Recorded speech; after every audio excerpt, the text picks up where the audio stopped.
Bonjour, qu'est-ce qu'un symptôme et que fait-on des symptômes?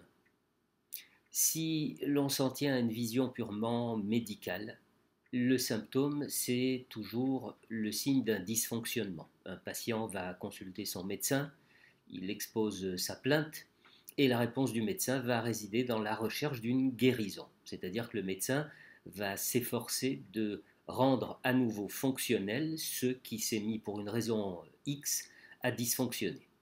Il va donc chercher à rétablir chez son patient un fonctionnement, disons, normal. Et nous sommes là dans la recherche d'un retour à une situation antérieure à celle du dysfonctionnement. L'idéal, bien entendu, consiste en médecine, tout au moins, à ne pas s'occuper seulement du traitement symptomatique, mais à aller au-delà, c'est-à-dire à rechercher les causes, l'origine du symptôme, et donc à s'occuper du traitement étiologique. Pourtant, dès que l'on quitte l'univers médical pur, les choses peuvent être très différentes.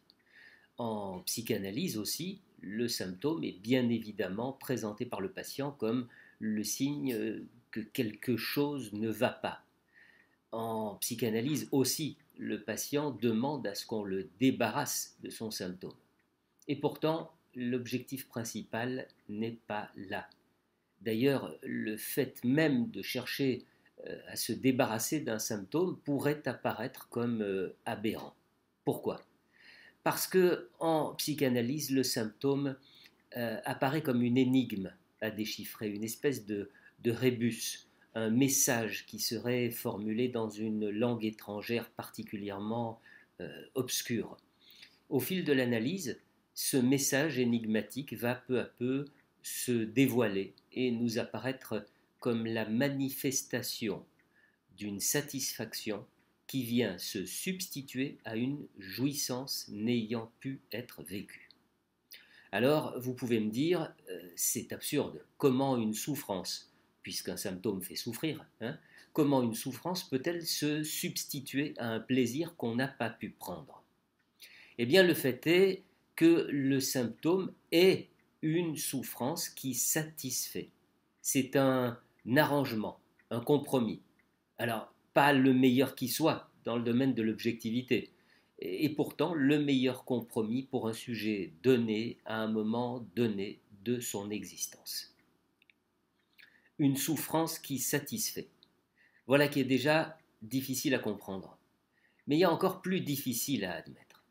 Parce que le symptôme, c'est l'élément qui vient remplacer une jouissance impossible.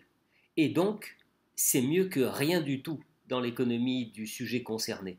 Et par conséquent, le sujet tient à garder son symptôme. Un symptôme dont il demande pourtant qu'on l'en débarrasse. Vous voyez le paradoxe? Attendez, il y a encore plus compliqué. Contrairement à ce qui se passe en médecine classique, il n'y a pas d'un côté le symptôme et d'un autre côté la cause, c'est-à-dire ce dans quoi s'origine le symptôme. Non, le symptôme porte en lui-même sa cause, dans sa structure, dans la syntaxe de sa langue, puisque je comparais il y a un instant le symptôme à une langue étrangère. Et donc, pour que le traitement psychanalytique puisse être entrepris, pour que l'on puisse vraiment dire que l'on est dans le champ d'une psychanalyse, il manque un élément à tout cela. Si le symptôme est bien évidemment soumis à l'analyste comme une gêne, un trouble, un malaise, une souffrance, bref, le signe d'une dysfonction, encore faut-il que ce symptôme fasse s'interroger le patient sur lui-même, c'est-à-dire qu'il lui apparaisse comme recelant un sens qui reste à déchiffrer. Il faut bien comprendre cela. Si le but du traitement est bien d'éradiquer le symptôme, il est aussi et peut-être avant tout de découvrir quelque chose à propos de soi. Comment? Par le biais de ce qu'on appelle l'association libre. C'est ce mécanisme qui, petit à petit, va révéler le sens crypté du symptôme.